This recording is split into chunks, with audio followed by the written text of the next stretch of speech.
Saiu o novo SPIVA aqui da América Latina, primeiro semestre de 2025. Bom, para quem não sabe aqui, o SPIVA, bem rapidamente, é o S&P Index versus Active, de ativamente, né? Fundos ativos. É aquele relatório que eles mostram quantos por cento dos fundos estão batendo benchmarks, quantos estão perdendo, por tipo de mercado e assim por diante. Então, se você gosta desse tipo de conteúdo, escreve aqui embaixo que eu posso trazer, além aqui dos conteúdos da América Latina, que tem em relação ao Brasil, eu posso trazer também dos Estados Unidos e de outros locais, tá? Inclusive, o S&P aqui, ele tem uma newsletter diária, eles trazem bastante informação legal de mercado aí para quem gosta de dados e assim por diante. Se vocês têm interesse, eu posso trazer os highlights aí, as questões mais relevantes nos próximos vídeos, mas eu preciso que vocês comentem para mim se realmente faz sentido esse tipo de conteúdo aqui no canal, tá certo? Bom, basicamente aqui então o foco do Scorecard SPIVA América Latina é pegar aqui os ativos, os fundos de gestão ativa do Brasil, Chile e México contra os benchmarks de diferentes horizontes, tá? Aqui o benchmark não é exatamente o nosso Ibovespa, né? Obviamente eu vou focar bastante no Brasil, não vou falar muito de Chile e México, mas eles têm aqui o S&P BMI Brasil, que é parecido com o Ibovespa, na realidade é até um pouco pior do que o Ibovespa, tá? Então quem tá perdendo desse benchmark aqui tá perdendo do Ibovespa sem dúvidas.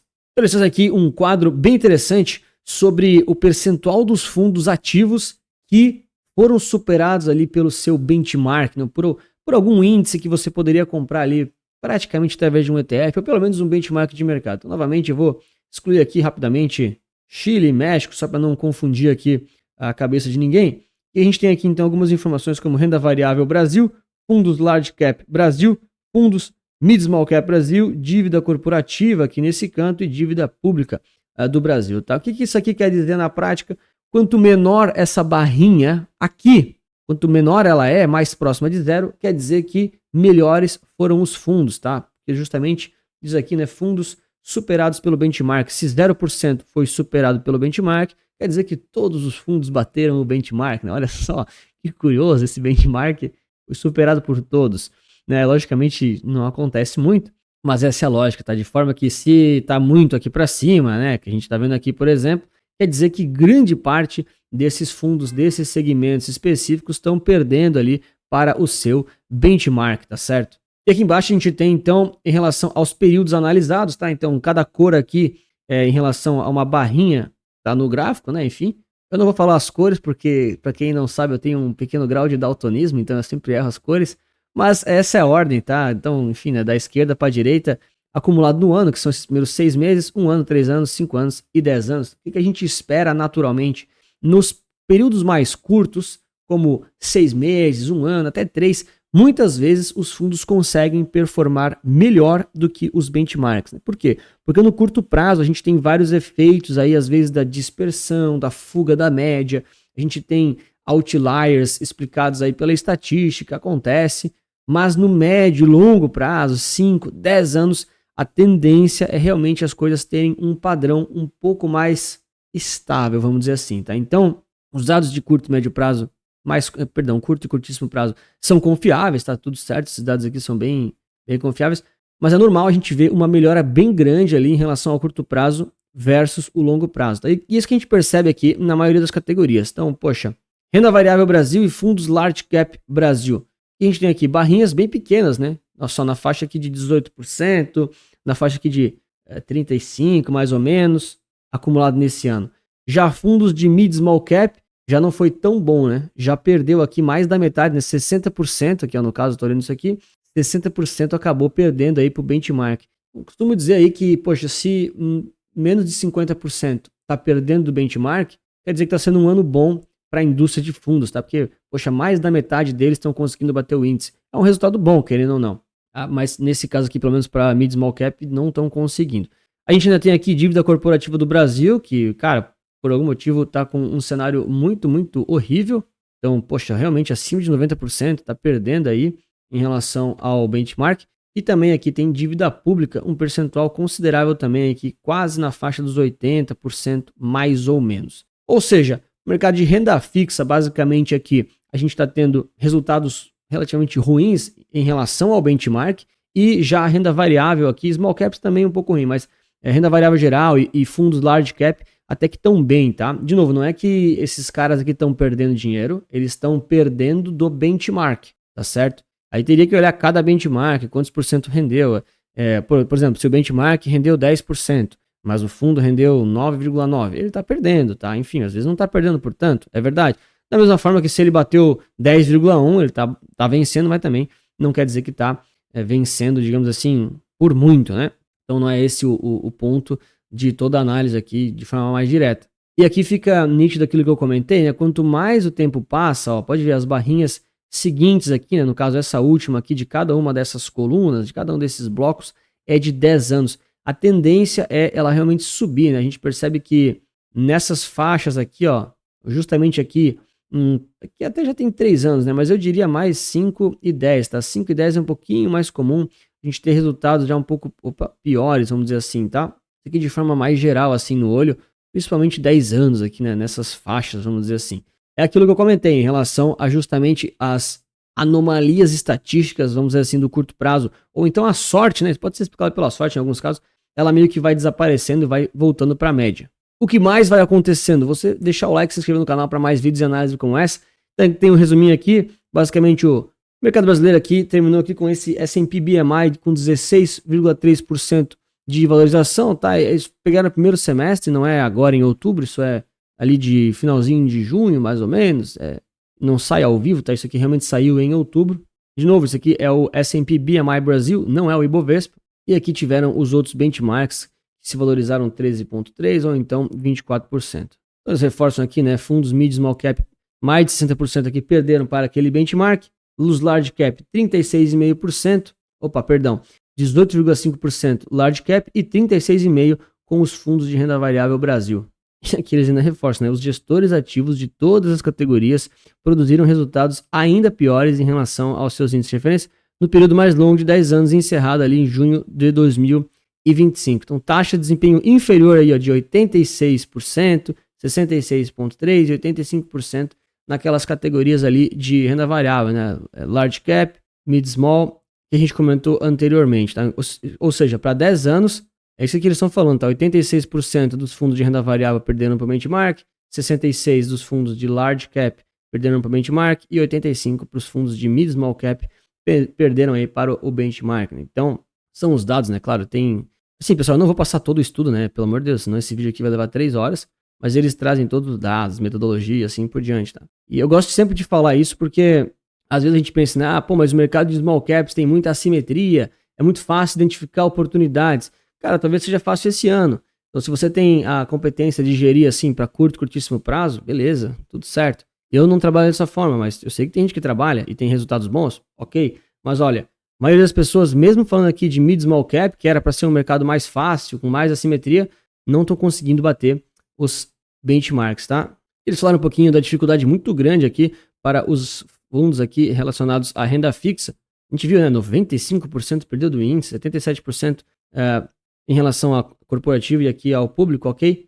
Mas basicamente aqui é muito mais por conta de um cenário de juros, tá? Acho que esse resultado aqui foi bem fora do comum, acho que foi muito pior do que o esperado, falando assim de curto e curtíssimo prazo, mas aqui para 10 anos a gente sabe que realmente esses percentuais são comuns, né? Justamente por conta aí da média. Então aqui eles falam um pouquinho sobre o desempenho aí do S&P Latin America, que é basicamente aí tipo um índice que pega aqui os países da América Latina, né, versus um S&P World, que é basicamente um índice global. Então não é exatamente o VT, mas é mais, não é o ACWI, não é exatamente igual, mas é parecido, tá? Então eles trazem aqui o S&P World, que é o global, e o Latin America, e a gente teve um desempenho melhor aqui nesses 6 meses da América Latina versus o mundo. De certa forma, até um descolamento, né? Esse aqui é um dos meus preferidos, basicamente é o percentual de ações e fundos da América Latina com um desempenho inferior ao índice. Aqui eu acho que até eles trocaram o Renda Variável Brasil com o fundo Large Cap. Isso aqui deveria estar trocado pelo que eu vi ali na imagem anterior. Mas pouco importa aqui exatamente a classificação, tá? Acho que a informação mais legal aqui é em relação aos componentes do benchmark. Ou seja, vamos lá, de novo, né? Percentual com desempenho inferior. Ou seja, quanto mais para baixo aqui, mais próximo de zero tá a barra, melhor foi o desempenho ou dos fundos ou das ações, tá? E aí, quanto mais para cima, aqui no caso para cá, né? Subindo, quer dizer que as ações e os próprios fundos perderam do próprio benchmark. O fundo ali a gente já comentou antes, né? Quantos por cento e tal, ok? Mas aqui fica legal de ver as ações, tá? De novo, não vou me ater aqui ao Chile e ao México, ok? Mas ao Brasil, olha só, 35% das ações apenas perderam do índice, ou então 45,3%. Ou seja, fazer stock picking no curto prazo, no curtíssimo prazo, pode ser lucrativo. Por quê? Porque muitas vezes você tem aqui justamente ali aquelas anomalias. Vai beirar um trade, né? Essa é a realidade, né? O pessoal fala, pô, tô fazendo stock picking e tal. Cara, no final das contas você tá tradando, mas tem muita gente que não tá pronto para essa conversa. E se você sabe fazer, tudo bem, tá? Não tem nada contra. Só que é problemático. E pouca gente realmente sabe fazer. É bem problemático. Então, no curto prazo aqui, você teve o componente aí da estatística a seu favor para fazer os próprios stock picking. Mas no médio e longo, a tendência é cada vez menos ações, estatisticamente falando, superarem o próprio índice. A gente sabe que, na média ali, um pequeno percentual das ações, falando aqui de longo prazo, tá? É um pequeno percentual de ações que carrega efetivamente o resultado do índice. O relatório deles é cheio de coisa, eu vou passar só os highlights mesmo para respeitar o seu tempo. Ó, esse aqui é bem legal, tá? Bem interessante mesmo. Basicamente que o excesso nos desempenhos versus pesos ali dos componentes do primeiro semestre. Então, o que tem aqui? O eixo aqui de baixo, ó, é o excesso no desempenho dos componentes no primeiro semestre de 2025. É quantos por cento aquela ação, aquele componente, às vezes não é ação, às vezes pode ser algum outro tipo de título, tá? Mas aquele ativo, ele rendeu a mais ou a menos do que o próprio benchmark. Então, o benchmark está aqui no zero, beleza? Quanto mais para cá está o ativo, mais ele superou o próprio benchmark, né? De forma que quando ele está mais para cá, quer dizer que ele perdeu cada vez mais do benchmark. Se você for ver aqui, lembra até um pouquinho de uma curva de sino, né? Levemente passando aqui do zero. Mas qual que é a sacada aqui dessa leitura, né? A gente sabe que os maiores pesos, no caso, os pesos estão aqui, tá? Aqui, ó, justamente nesse eixo. Ou seja, quanto mais para cima ele tá, maior é o peso. Quanto mais para baixo ele tá, menor é o peso que ele tem no índice. Ou seja, os componentes que estão aqui em cima, nessa bola aqui, eles têm um grande peso e tem praticamente aqui uma performance exatamente igual ao próprio índice. De forma que os caras que estão aqui embaixo ou aqui embaixo, eles têm pesos muito pequenos, mas um deles carregou o índice ou outro deles perdeu muito, muito feio do índice. Na prática, o que a gente geralmente vê é um ou outro cara bem aqui nessa ponta, que acaba carregando uma performance bem grande, e essa concentração um pouquinho mais comum aqui desses lados. De novo, isso aqui são só 6 meses e tem anomalias no meio do caminho. Moral de história, geralmente os pesos maiores carregam os índices, por quê? Porque naturalmente eles têm um peso maior, eles geralmente têm correlação porque eles têm setores parecidos, market cap, aquela coisa toda. Então o desempenho deles geralmente é parecido com o do próprio índice. E claro que nem todo índice é bom, tem vários índices e ETFs que não são tão úteis para sua carteira e você pode aprender na prática ali a investir através de ETFs para estar exposto a diversos tipos de índice, para entender os de renda fixa, renda variável, conseguir elaborar planejamento aí para você estar investindo tranquilo através aí do Capital Certo, nosso manual prático de ETFs e investimentos, com o link na descrição ou no primeiro comentário fixado. E no final aqui eles ainda trazem um pouquinho sobre os relatórios aqui com várias tabelas. Assim, daria para ficar, cara, pessoal, daria realmente para ficar aqui umas 3 horas falando de cada dado.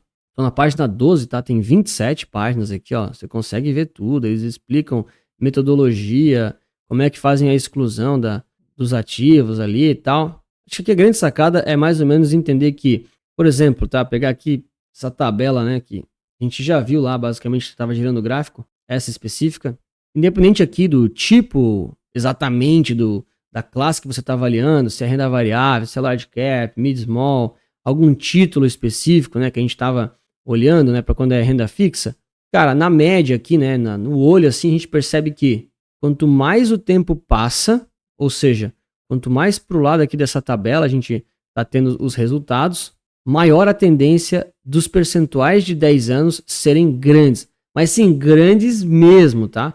Então, por exemplo, year to date, é comum aqui até você ter percentuais baixos, né, ó, 36, 18, teve ocasiões até que já vi menor, tá? Quer dizer que no curtíssimo prazo, a indústria de fundos performa muito bem, teve resultados muito bons, a maioria venceu o índice, cara, excelente.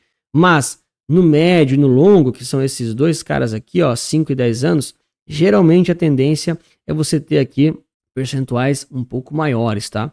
Ah, Anthony, mas tem aqui a anomalia desse cara. Tem, talvez aqui realmente tenha uma certa oportunidade específica, num período de 5 anos. Mas, por exemplo, para 10, já volta a ser bem difícil. E aí a reflexão é mais ou menos aquela que eu já fiz no vídeo passado, que vou deixar recomendado agora no final, mas os caras que estão perdendo aqui do benchmark, né, ou seja, 85% perdeu, 66% perdeu, 85% perdeu, 70% perdeu, 90% perdeu. Esses caras, eles estão fazendo gestão de fundos. Esses caras são espertos, pô, esses caras não são burros. Eles têm inteligência emocional, inteligência de dados, inteligência de equipes, inteligência nos contatos do celular dele, que eles podem ligar para um monte de gente, e ainda assim é difícil pra caramba bater os índices. Ah, Antônio, é impossível? Não, não é impossível, só que é difícil. Então, muitas vezes o investidor pessoa física, que eu imagino que é o seu caso, pode fazer a seguinte reflexão: poxa, eu estou no nível dos caras que conseguiram superar, por exemplo, nessa faixa aqui do benchmark, porque aqui ó, 15%, 14% superou. Você está no nível deles? Tem a mesma estrutura, a mesma equipe, a mesma capacidade? Às vezes você tem, tudo certo. Você está no nível desses caras aqui, ó, que conseguiram superar os Large Cap Brasil, que estava aqui com 33%, 34% aí, conseguiu. Você está nesse nível? Manda bala. Você está nesse aqui que é 15%? Cara, se você não tá, então não vale a pena tentar superar o benchmark. Vale a pena você muitas vezes comprar o benchmark, tá exposto a ele, que vai ser uma média. De novo, tem vários tipos de benchmark, mas que vai te entregar um resultado bem legal comparado ao resto do mercado. Essa é a abordagem que eu mais gosto, que eu acho mais interessante e que acaba sendo muito mais prática e efetiva, talvez para 90%, 95% das pessoas, que ganha muito mais dinheiro trabalhando num emprego, na sua empresa, num funcionário público, Uber, vendendo hot dog na rua. Você ganha muito mais dinheiro com isso do que tradando efetivamente os papéis, que é o que os gestores fazem, né? O pessoal vai falar que investe por médio e longo prazo, tudo migué, né, pessoal? O investimento de longo prazo é só um trade muito longo. Essa é a grande verdade. Então, muitas vezes, você olhar e pensar o seguinte: poxa, se eu estiver exposto a soluções muito baratas, muito tranquilas, muito sustentáveis para o médio e longo prazo, eu vou ter mais tempo e oxigênio para trabalhar na minha empresa, para poder ganhar mais dinheiro, para cuidar da minha família, para poder viajar, enfim, fazer o que eu quiser e aportar cada vez mais dinheiro. E isso efetivamente vai te ajudar muito a ter resultados melhores. Essa é a forma como eu penso e por isso que eu evito muito tentar copiar os grandes gênios do mercado, que claro, tem todo o mérito do mundo, mas nem por isso a gente consegue replicar de forma fácil. E se você quiser saber mais, eu te explico nesse vídeo aqui. Um grande abraço, muito obrigado pela sua inscrição, seu like, lembre sempre que investir certo resulta capital.